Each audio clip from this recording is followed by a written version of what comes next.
찬양 감사합니다. 이 시간 서로 인사 한번 나누겠습니다. 주님의 이름으로 사랑하고 축복합니다. 서로를 바라보면서 인사 나누시길 바랍니다.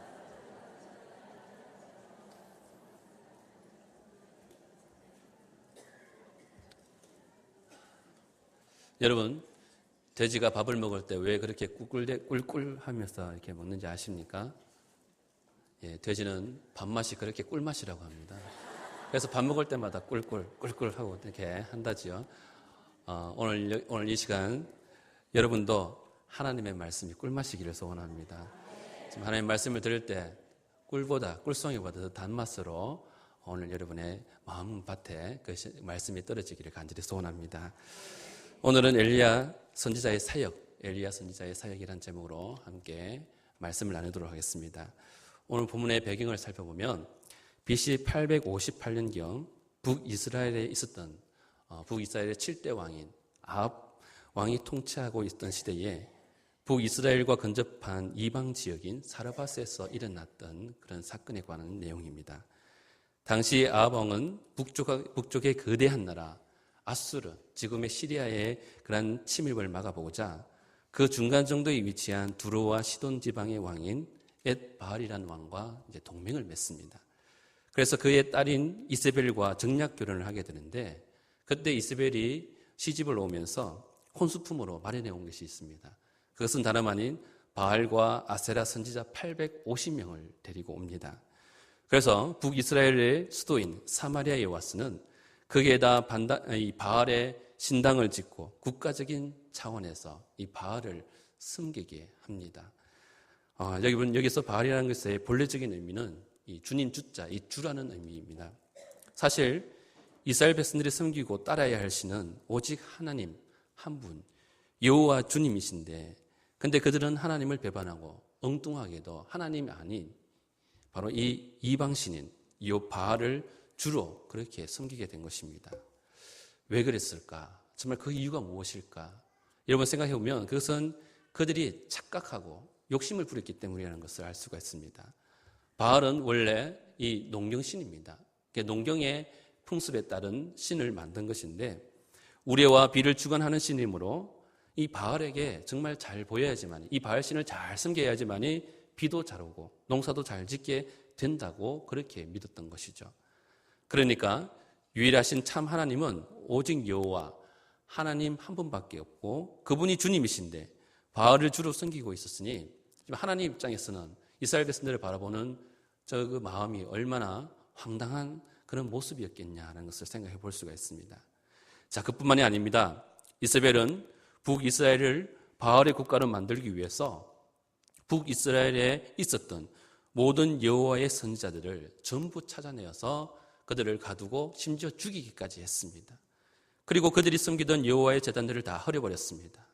이처럼 북이스라엘이 하나님을 버리고 우상을 숭배하자 결국엔 하나님은 진노하셨습니다. 그래서 길르앗의 디셉 사람 엘리야를 불러 선지자로 세우시고 그리고 그의 입을 통해서 하나님의 말씀을 전하게 합니다. 여러분 읽지는 않았지만 본문 17장 1절 말씀을 우리 같이 한번 읽어보도록 하겠습니다. 17장 앞에 1절 말씀, 17장 1절 말씀. 길르앗에 우거하는 자 중에 아합에게 말하되 내가 섬기는 이스라엘의 하나님 여호와께서 살아계심을 두고 맹세하노니 내 말이 없으면 수년 동안 비도 이슬도 있지 아니하니라. 아멘. 자, 말씀인즉 하나님의 말씀에 엘리야의 말이 있기 전까지 수년 동안 결단코 비도 그리고 이슬도 없을 것이라고 그렇게 말씀을 전합니다. 이때부터 이스라엘이 고난이 시작됩니다. 3년 6개월 동안 정말 그 말씀대로 비도 한 방울이 오지 않았습니다. 식수가 부족할 뿐만 아니라 비가 오지 않으니 이 농사가 될 리도 없었고 백성들은 고통을 당하기 시작합니다. 그 와중에 이 엘리야 선지자도 고통을 당하는 것이죠. 가뭄 속에 그도 먹고 살 길이 막막합니다.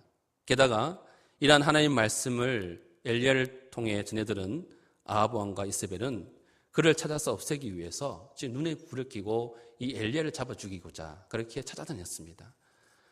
이러한 엘리야는 하나님께서 그를 보호하십니다. 그를 보호하시기 위해서 말씀 1장 17장 중반부에 보면 그를 먼저 요단 앞 그리 시냇가로 보냅니다. 엘리야는 안전한 그 장소에 숨어 있었는데 그곳에 물이 마르기 전까지 그 시냇 물을 마시고 음식은 까마귀가 물어다 주는 떡과 고기를 먹었습니다. 하지만 그것도 한 6개월이 지나자 그만 그 시냇 물가도 가뭄으로 인해서 다 말라버렸습니다. 이제 어디로 가야 합니까? 하나님께서는 이제 엘리야를 다른 곳으로 피신시켜야만 했습니다. 그래서 이 북이스라엘의 여러 곳, 정말 온 지역을 물색해 보았지만 이 북이스라엘에서는 아무도 이 엘리야 선지자를 숨겨질 그런 인물이나 공개할 만한 사람이 없었다고 하는 것이죠. 그러자 하나님은 오히려 등잔 밑이 어둡다고 이세벨이 살던 나라에 속한 사르밧으로 이 엘리야를 보내게 됩니다. 당시 아합이나 이세벨은 정말 꿈에도 생각지 못한 그런 장소였지 않겠습니까? 엘리야가 숨어 있는 곳이라면 북이스라엘 그 어느 한 곳이라고 생각하고 그곳에만 찾았던 것이죠. 여러분, 북이스라엘의 근방에 위치한 이 사르밧은 시돈에 속한 도시입니다. 그런 이방 나라인 것이죠. 그곳은 그 당시 바알 숭배의 가장 온상지, 가장 최고의 그런 숭배지였습니다. 그리고 이스벨의 아버지인 곧 시돈 왕 엣바알 왕이 다스리고 있었던 그러한 지역입니다. 그러한 이방 나라, 이 적국에 바로 하나님께서는 바로 그곳으로 이 엘리야 선지자를 보내고 있는 것입니다. 자, 엘리야가 사르밧에 이르렀을 때에 한 과부가 나무 가지를 줍고 있습니다. 그때 엘리야는 그녀를 불러서 이렇게 목이 마르니까 물을 좀 달라고 그렇게 청했던 것이죠. 자, 이러한 상황으로 짐작해 보건대 그곳에는 가뭄 중에도 아직까지 이렇게 물이 남아 있었던 것 같습니다. 여러분, 고대 근동지방의 풍습 중에 손님이 자기 집에 또 그 마을에 찾아왔을 때는 물을 주고 음식을 주는 것이 예인지라 그녀는 물을 가지러 그 성 안에 이제 들어가려고 합니다. 자, 그때 그 들어가려고 하는 그 여인에게 엘리야는 한 번 더 주문합니다. 청하건대 당신 손으로 떡 한 조각을 내게로 이렇게 가져다 달라라고 말합니다. 자, 그녀가 볼 때 좀 그는 이 엘리야를 보니까 품새가 그렇게 남루하고 전혀 좋아 보이진 않았습니다. 예사로운 사람 같아 보이진 않았습니다. 더군다나 이 자기 마을 동족이 아니라 북이스라엘의 사람처럼 보였습니다. 그래서 그녀는 이렇게 말합니다. 보아하니 당신은 여호와 하나님을 믿는 자 같은데 나는 맹세합니다. 나에게는 떡이 없습니다. 다만 통에 가루 한 움큼과 기름이 조금 남아있을 뿐입니다. 그래서 내가 나무가지 돌을 2개를 주워다가 나와 내 아들을 위하여 떡을 만들어 먹고는 그리고는 죽으려고 합니다. 라고 이렇게 말하는 것이죠. 자, 그러자 엘리야는 그 말을 듣고 돌아선 게 아닙니다. 다시 한 번 더 그녀에게 이전보다 더 감당하기 어려운 그런 부탁을 주문을 합니다. 자, 이 엘리야의 말을 들어보시면 두려워하지 마시오. 가서 당신이 말한 대로 하되 다만 먼저 그것으로 나를 위하여 작은 떡 1개를 만들어 먼저 내게로 가져오시오.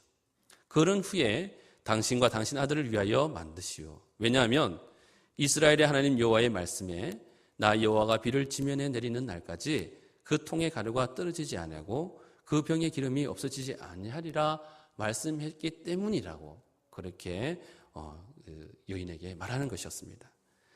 여러분 같으면 이 말을 들었을 때 어땠겠습니까? 별 이상한 사람이다, 미친 사람이다, 좀 상정도 못하겠다 하면서 돌아서서 그냥 가버렸을 텐데, 근데 그녀는 눈을 동그랗게 뜨고는 다시 한번 이 엘리야를 한번 훑어봤지 않겠습니까? 만약 지금 자신이 전혀 알지 못하는 이 낯선 사람에게 정말 자기가 가지고 있던 것, 정말 얼마 되지 않는 것, 그렇게 다 해주고 나면 그녀와 그녀의 아들이 이제 마지막으로 먹고 죽을 양식마저도, 정말 그것마저도 없어지게 되는 것이었습니다. 이렇게 터무니없고 말도 되지 않는 엘리야의 요구이지만, 근데 의외로 그녀는 그의 말대로 그대로 행합니다. 여러분, 바로 여기에 하나님의 큰 역사가 있는 줄로 믿습니다. 기근 때문에 이스라엘 전체가, 아니 이방 나라 모두가 고난 가운데 있었지만 하나님께서는 선지자 엘리야의 사역을 통해서 이 사르밧 과부와 바로 그의 아들을, 하나님께서 그들을 구원해 주셨다라고 하는 말씀입니다. 그렇다면 과연 이 절망과 위기 앞에 있었던 사르밧 과부를 엘리야를 통해 구원하신 하나님의 진정한 뜻, 그 의미는 무엇일까요? 무엇이겠습니까? 자, 이 시간 엘리야 선지자의 사역이 의미하는 바가 무엇인지를 오늘 말씀을 통해서, 읽은 말씀을 통해서 함께 살펴보도록 하겠습니다. 먼저 엘리야 선지자의 첫 번째 사역을 통해 보여주신 것은 통에 가루가 떨어지지 않게 하는 것이다 라는 것을 말씀합니다. 여러분 함께 읽었던 말씀 중에 16절 말씀 상반절을 보시면 여호와께서 엘리야를 통하여 하신 말씀같이 통에 가루가 떨어지지 아니하고 라고 분명히 말씀합니다. 여기서 통에 가루라는 것은 무엇을 얘기합니까? 통에 가루라는 것은 통에 가루가 바로 떡을 만드는 그런 밀가루나 아니면 밀가루나 그런 종류의 가루였지 않겠습니까? 그런데 여기서 떡이라고 하는 것이 구약이 아니라 오늘 신약에서의 신약 성경에서 말하는 의미는 하나님의 말씀을 뜻하는 것이고, 그리고 영적인 의미에서 볼 때는 생명의 떡이신 예수님, 곧 생명의 떡인 바로 이 예수 그리스도를 오늘 우리에게 예표하는 그런 말씀인 것입니다. 여러분 요한복음 6장 51절 말씀에 보면 예수님께서는 스스로를 가리켜서 이렇게 말씀합니다. 나는 하늘에서 내려온 살아있는 떡이니 사람이 이 떡을 먹으면 어떻게 한다고요? 영생하리라 라고 말씀합니다. 그리고 요한복음 1장 1절 말씀에 보면 태초에 말씀이 계시니라, 이 말씀이 하나님과 함께 계셨으니 이 말씀이 곧 하나님이라고 분명하게 주님께서 말씀하셨습니다. 곧 예수님께서 하나님의 말씀이 되신다고 하는 것인데, 자, 이를 오늘 말씀과 연관지어서 정리하자면 통에 가루가 떨어지지 아니하게 한 것은 바로 말씀을 통한 오늘 우리를 구원해 주시겠다라는 것을 나타내 보여주는 증거인 것입니다.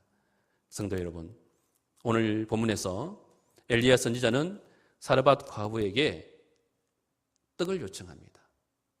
이러한 엘리야의 모습은 예수님의 사역을 예표하는 것으로서 이는 곧 생명의 떡인 말씀으로 우리 영혼을 구원하시는 그러한 예수님의 사역, 예수님이 하시는 그 일에 대해서 예표하는 말씀이라 하겠습니다. 그리고 예수님께서 우리에게 주시는 축복이 어떠한 것인지를 상징적으로 풀어서 오늘 우리에게 말씀해 보여주는 것입니다. 자, 그렇다면 이러한 엘리야의 사역을 통해 나타내 보여주고자 하는 말씀을 통한 구원의 축복이 그러면 오늘 우리에게는 과연 어떤 의미겠습니까? 여러분, 이 사르밧 과부의 이야기는 예수님께서 오시기 전 이 세상의 모습이 어땠는지, 이 세상의 모습에 대해서 상징적으로 보여주시는 것이라 하겠습니다. 그리고 사르밧 과부의 이야기는 오늘 우리 개인의 이야기입니다. 우리도 바로 이 과부의 모습과도 이전에 이런 모습이었다는 것을 말씀합니다. 우리도 굶주려 죽게 된 사르밧 과부와 같은 모습이었는데, 말씀이신 곧 예수님의 그런 생명의 뜻이신 예수님을 만나 구원을 받게 되었다라는 것을 오늘 우리에게 가르쳐 주고자 하는 그런 말씀을 하겠습니다.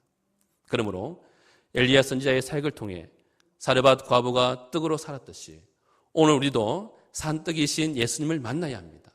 그리고 그 생명의 떡을 반드시 먹어야지만이 오늘 우리가 구원을 받고 영생을 얻게 될 줄로 믿습니다. 여러분, 실존주의 철학자, 저도 철학이라고 하면 저 이렇게 별로 이렇게 좋아하진 않는데, 실존주의 철학자 사르트르에 관한 그런 일화의 이건 내용입니다. 여러분 혹시 실존주의 철학이 무엇인지 아십니까? 간단히 말씀드리자면 실존주의 철학은 본질의 문제에 대해서는 그렇게 중요하게 생각하지 않습니다. 그 속 내용이 무엇이냐, 이 본질이 무엇이냐는 것은 이해하려고 하지 않습니다. 단지 일단 본질을 버려두고 생각하지 않고 그저 인간 그 자체, 외형적인 실존에 나타나는 그런 외형적인 모습만을 더 중요하게 생각하는 그런 사상입니다. 따라서 철학자 사르트르는 인간의 본연의 본질적인 의미보다는 그저 인간 그 자체로서의 위대성, 좀 위대함, 정말 그것을 굉장히 강조하고 부각시켰던 그런 인물입니다. 그런데 어느 날 신문에 난리가 났습니다. 이 사람이 프랑스 사람인데요. 프랑스 신문에 어느 날 큰 그런 대문짝만하게 기사가 났습니다. 시대의 지성인인 사르트르가 병원에 입원하여 죽음을 눈앞에 두고 있다는 소식입니다.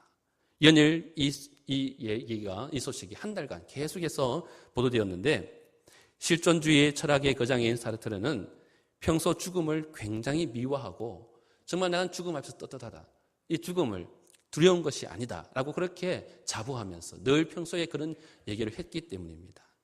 그런데 결국 정작 현실은 달랐습니다. 막상 죽음이 그의 눈앞에 다가오자 그는 결코 그 죽음 앞에 의연하지 못했습니다.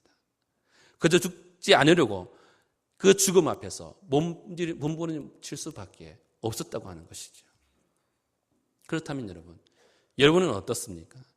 여러분도 분명 언젠가는 이 죽음 앞에 설 날이 어쩌면 그 시기는 알 수 없지만 곧 다가올 텐데 여러분은 어떠한 모습으로 이 죽음을 맞이할 수 있겠느냐는 것입니다. 이 세상에 그 어느 누구도 정말 이 죽음 앞에서 태어날 수 없고 정말 두려워할 수밖에 없는 그런 것인데, 그런데 오늘 우리 믿는 자들은 이 죽음 앞에서 세상 사람들과는 다른 모습을 우리가 소유해야 된다는 것이죠. 여러분, 일단 우리가 이 죽음 앞에 대한 거부감이나 두려움은 우리가 이 시간 없애야 될 줄 믿습니다. 그리고 죽음 이후에 대한 기대와 소망이 오늘 우리 가운데 넘쳐나야 될 것입니다.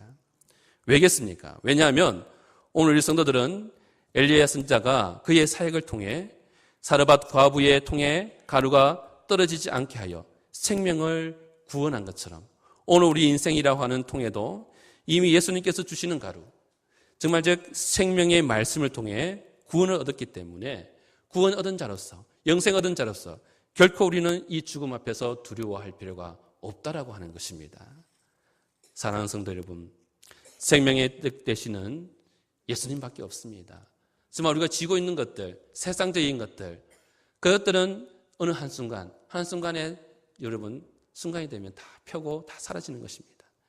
예수님밖에 없습니다. 예수님은 말씀을 주셔서 우리를 살리시고 말씀으로 우리 믿는 자들을 구원해 주시는 것입니다.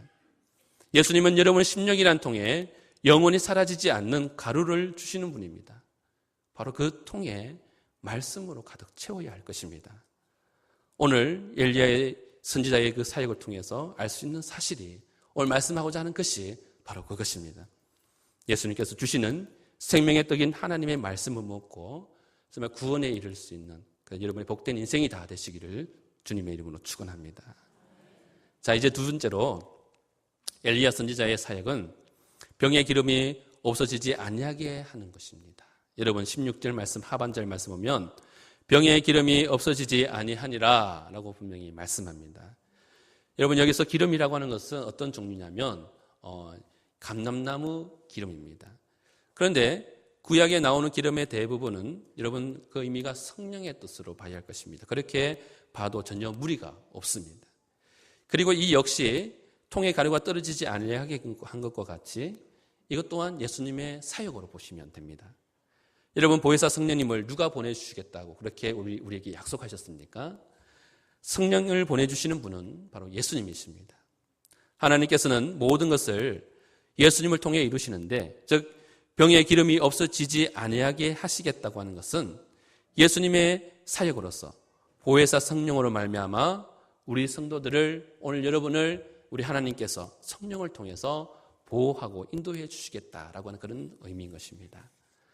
사랑하는 여러분, 어린 생명이, 정말 아기가 어머니 뱃속에 있다가 이 땅에 태어날 때 태어났습니다. 돌보지 않았다면 어떻게 될까요? 그 생명은 어떻게 되겠습니까?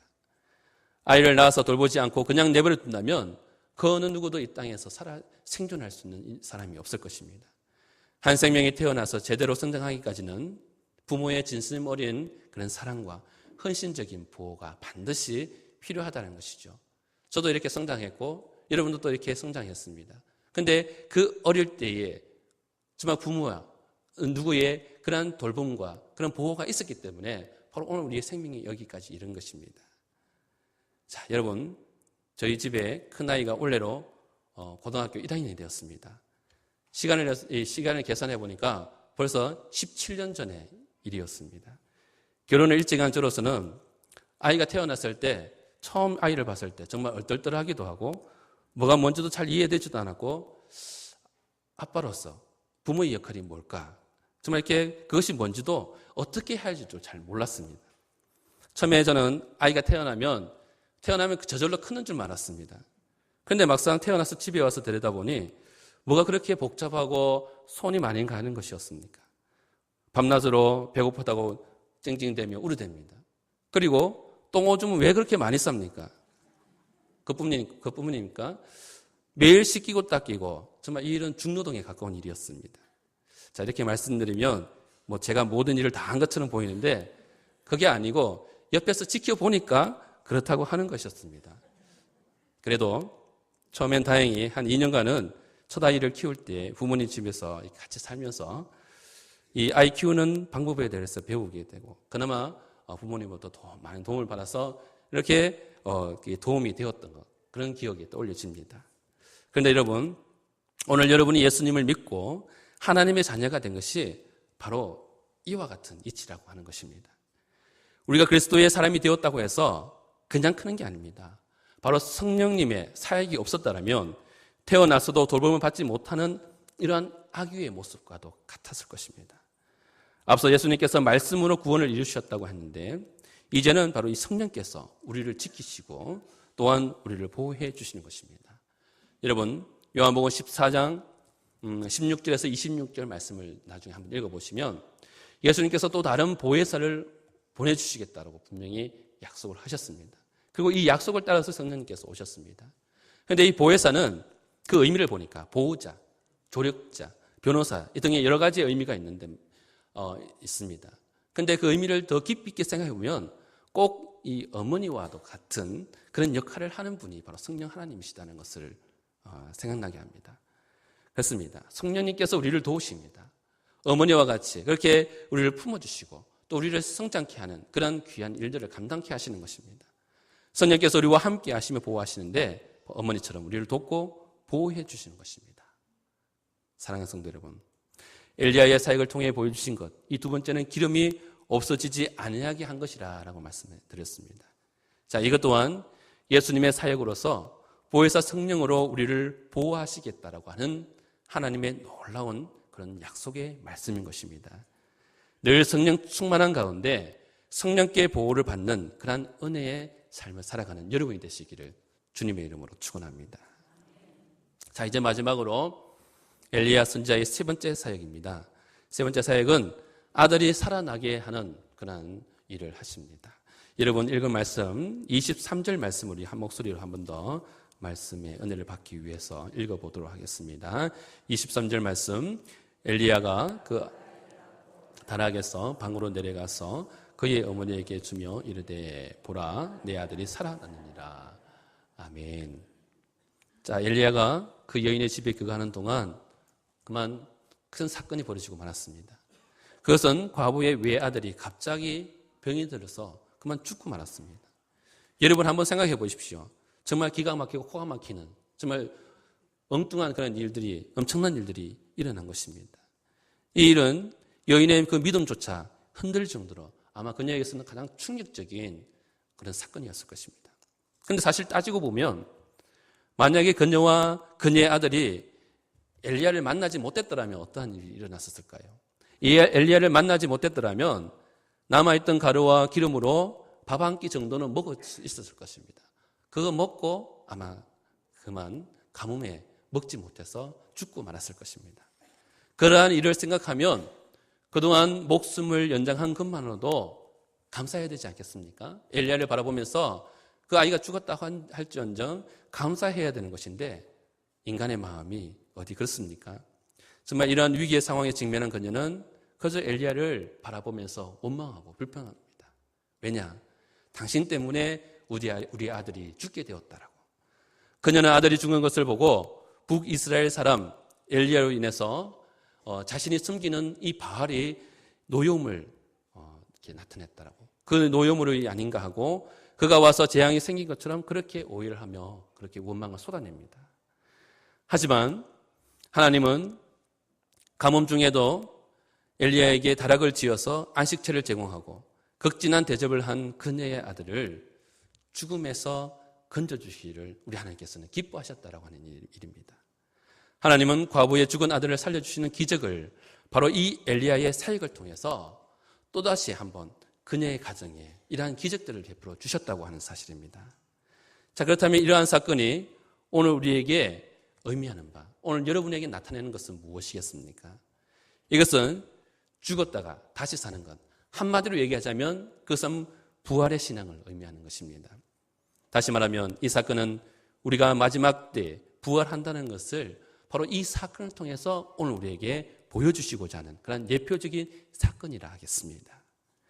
예수님께서 십자가에서 죽으시고 다시 부활하셨듯이 재림의 때에 우리 믿는 자들을 반드시 부활하게 할 줄로 믿습니다.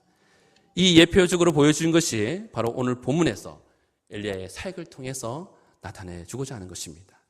자, 그런데 여러분, 이 시대를 보면 이 세상이 마지막이다. 이 마지막 때 예수님께서 정말 오실 날이 얼마 남지 않았다는 것을 알게 됩니다. 온갖 재림의 징조가 여러분 세상에 너무나도 만개에 있습니다.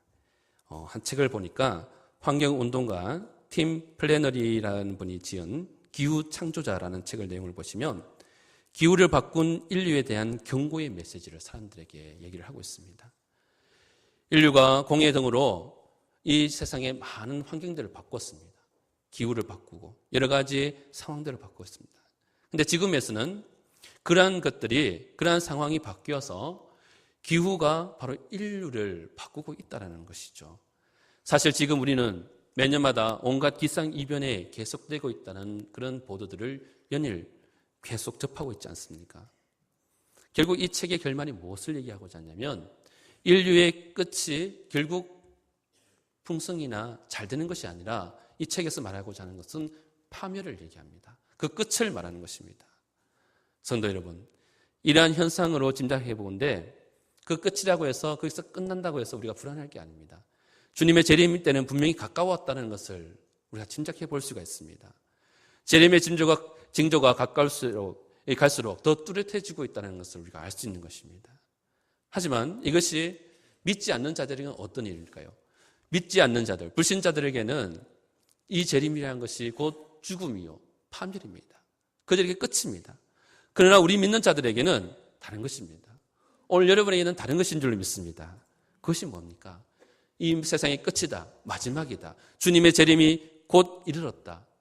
그것은 오늘 우리에게 생명인 것이요, 바로 부활인 것입니다. 우리는 죽은 아이가 살아나게 된 것처럼 마지막 때에 부활하게 될 줄로 믿습니다. 데살로니가전서 4장 13절에서 18절 말씀을 보시면 나중에 보시면 주님께서 어떤 일을 하시느냐, 주께서 호령과 천사장의 소리와 하나님의 나팔 소리로 친히 하늘로부터 이 땅에 강림하실 것을 그렇게 선포하며 말씀합니다. 여러분, 죽은 자는 부활할 것이요 산 자는 변화되어서 주님께 갈 것이다라고 그렇게 말씀합니다. 오늘 낮 시간에 이 우엘 목사님께서 말씀하신 가운데도 바로 이 재림의 신앙, 이 부활의 신앙에 대해서 말씀하시지 않았습니까? 성도 여러분, 이 말씀은 그저 장례식 때는 한번 읽어보고 지나칠 말씀이 아니라는 것이죠. 여러분, 이 말씀 찾아서 데살로니가전서 4장 13절에서 18절 말씀을 한번 집에 가서 한번 읽고 또 한번 읽어보십시오. 저는 읽고 반복해서 다시 읽고 생각할 때마다 정말 가슴이 벅차고 기쁘고 소망이 절로 이렇게 흘러 넘쳤습니다. 그렇습니다. 지금 우리에게는 재림의 소망과 부활의 소망밖에 없습니다. 우리 남부교회의 모든 성도들이 이러한 소망으로 주님 다시 오실 재림의 때를 더욱 철저하게 준비하면서 믿음으로 세워져 가기를 축원합니다. 이제 말씀을 맺겠습니다. 오늘 본문 말씀에서 엘리야의 사역은 예수님의 사역을 예표하는 것이라 분명히 말씀을 드렸습니다. 첫째는 말씀 구원으로 예수님께서 이전에 과거의 그 사역을 나타내는 것이고, 두 번째는 성령의 보호로 하심으로 예수님의 그런 현재적인 사역, 마지막으로 세 번째는 마지막 때 부활로서 예수님의 미래의 그 사역을 오늘 우리에게 나타내 보여주고 있습니다. 자, 이 시간 엘리야의 선지자의 사역을 통해 보여주시는 것들이 오늘 여러분에게도 동일한 은혜로 동일하게 해당되는 진리의 말씀으로 믿을 수 있기를 바랍니다. 예수님을 맞이하는 여러분의 삶에 이 사르밧 과부에게 있었던 것과 같은 그런 기적의 역사들이 나타나기를 주님의 이름으로 축원합니다. 자, 기도하겠습니다. 하나님 감사합니다. 엘리야 선지자의 사역을 통해 주신 그 주님의 귀한 사역의 의미를 깨닫게 하시고, 오늘 그 귀한 말씀을 인하여 세상의 마지막 때를 잘 준비하는 믿음의 자녀들로 이 시간 우리를 삼아 주옵소서. 이제 주님 다시 또 오실 터인데 사랑하는 자녀들 모두가 우리 주님과 함께 부활의 거룩한 자리에 기쁨으로 참여하는 우리 모두가 되게 하여 주옵소서. 이 시간 주님 앞에 나올 때 빈손으로 나오지 아니하고 주정 헌금으로 감사하여 하나님 앞에 봉헌하는 손길이 있습니다. 드리는 손길 위에 하나님께서 만배 복으로 꼭 갚아주시고 그들이 행하는 모든 일들 가운데 하나님의 큰 영광이 나타나게 하여 주옵소서. 이 예물이 서해지는 곳곳마다 하나님의 놀라운 기적의 역사들이 나타나기를 간절히 바라올 때에 이 모든 말씀 우리 주 예수 그리스도의 이름으로 간절히 기도드리옵나이다. 아멘.